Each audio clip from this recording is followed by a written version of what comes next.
Chers amis, j'espère que vous allez bien et que vous arrivez courageusement à prendre patience, même si la situation est évidemment difficile, et pour nous aussi, comme vous pouvez l'imaginer, la situation n'est pas évidente, nous devons prendre patience.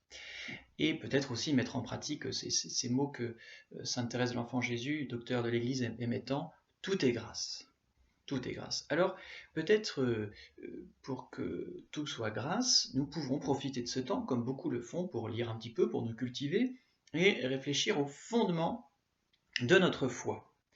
Revenir à la racine. Évidemment, dans les fondements de notre foi, ce que nous fêtons en ce moment, il y a la fête de Pâques et la résurrection de notre Seigneur Jésus-Christ. La résurrection qui est vraiment le socle de notre foi. Mais avons-nous raison de croire à la résurrection du Christ? Le Christ est-il vraiment ressuscité? Tout cela n'est-il pas un mythe, une fable, quelque chose d'un peu farfelu, que le Christ soit ressuscité? Est-ce que c'est crédible? La résurrection du Christ est-elle crédible? Nous allons en parler un petit peu aujourd'hui et également demain, parce que c'est un sujet qui est très important. La résurrection, pouvons-nous dire que la résurrection est un événement historique? Il n'est aucun autre homme, comme par hasard, il n'est aucun autre homme dont on ait dit qu'il ait été ressuscité. C'est vraiment la seule personne dont on est sérieusement, évidemment, sérieusement affirmé qu'il ait été ressuscité. C'est déjà un élément très intéressant. Pourquoi il n'y a que du Christ que l'on ait prétendu, sérieusement, qu'il soit ressuscité? Alors, n'est-ce pas simplement un rêve des apôtres et une grande illusion qui est partagée par beaucoup d'autres personnes à la suite des apôtres, et que les apôtres ont su insuffler aux autres? Le Christ est ressuscité, et le Christ vit toujours en nous, mais est-ce qu'il ne vit pas seulement en nous, au final? Comment pouvons-nous justifier la vérité de la résurrection? La résurrection n'est pas un fait empiriquement vérifiable.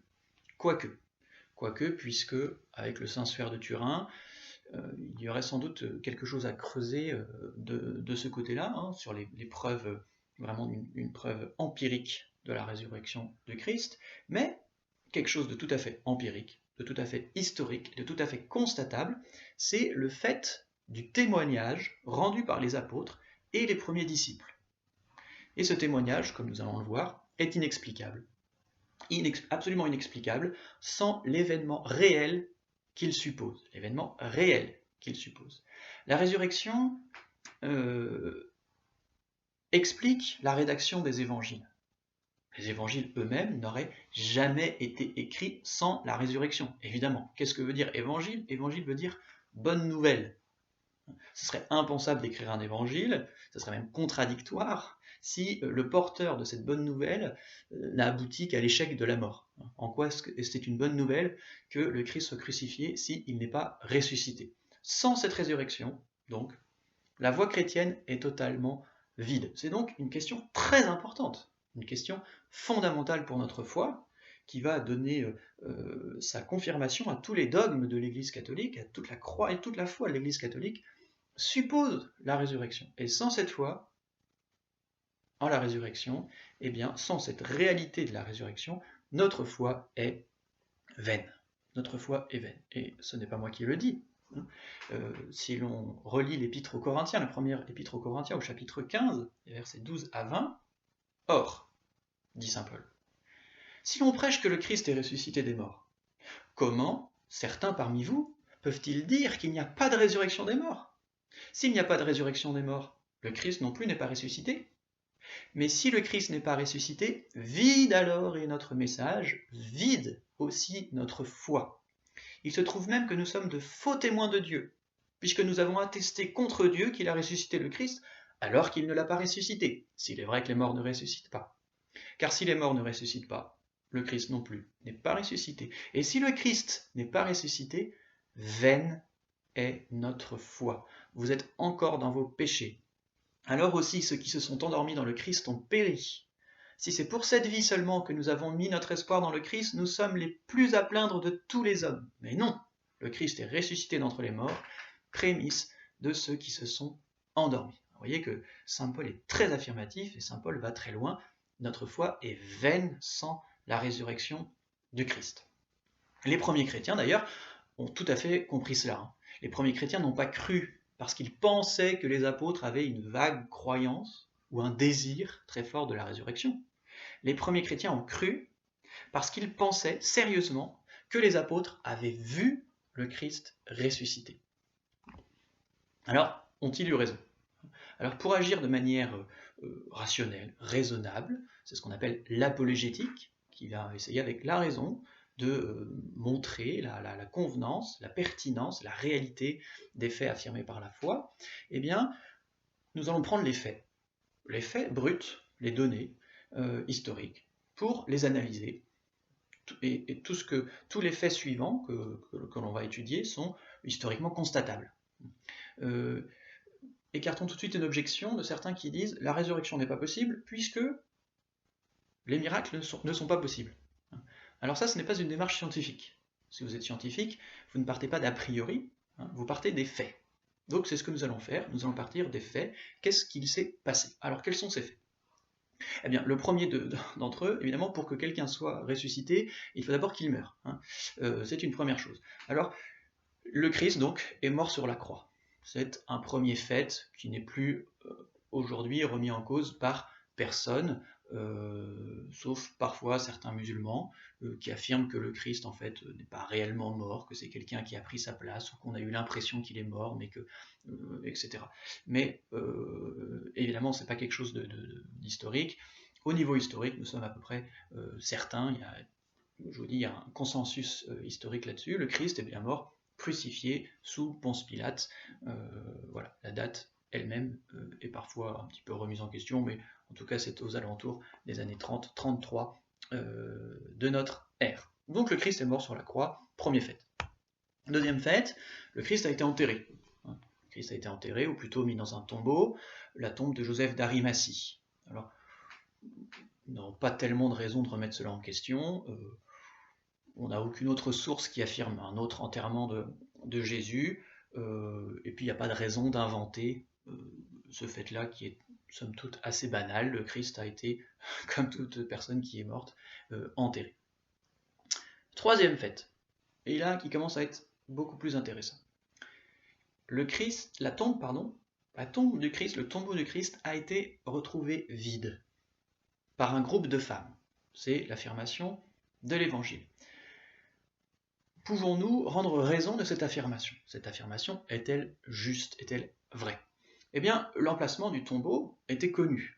Joseph d'Arimathie étant un notable, une personne qui faisait partie du tribunal, eh bien, c'était une tombe connue. Si la tombe n'avait pas été vide, il aurait été facile de le prouver. Si on m'affirme que de quelqu'un qui est mort que sa tombe est vide, eh bien, il me suffit d'aller voir sa tombe, et si elle est vide, eh bien, voilà, j'ai pu le constater. Donc, si la tombe n'avait pas été vide, si Jésus était resté dans la tombe, si le corps du Christ était resté dans sa tombe après sa mort, eh bien, tout le monde l'aurait su. Et la foi en la résurrection n'aurait évidemment pas pu se développer, parce qu'on aurait eu beau jeu de dire, écoutez, vous dites que le Christ est ressuscité, pourtant je vois son corps dans son tombeau, donc ceci est une pure fable. Donc, le corps du Christ n'était bien plus dans le tombeau.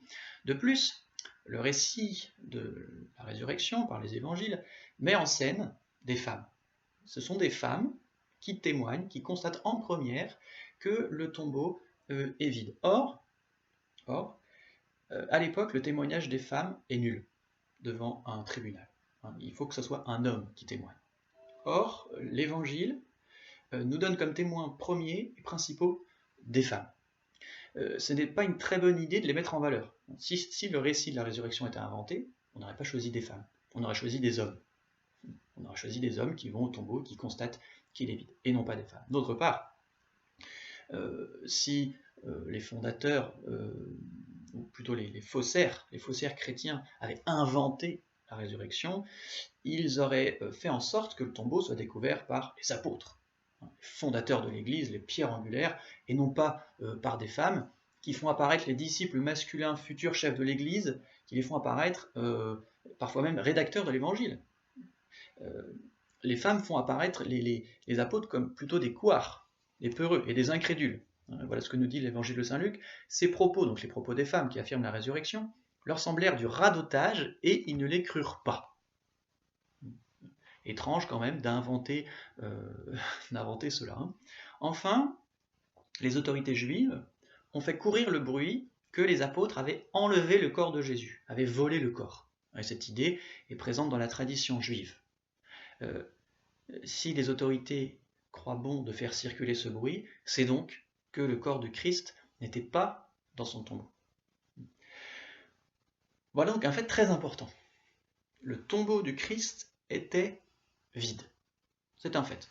Nous analyserons ces faits plus tard. Pour le moment, nous mettons tous les faits bout à bout, et ensuite nous les analyserons pour voir quelle conclusion nous pouvons en tirer.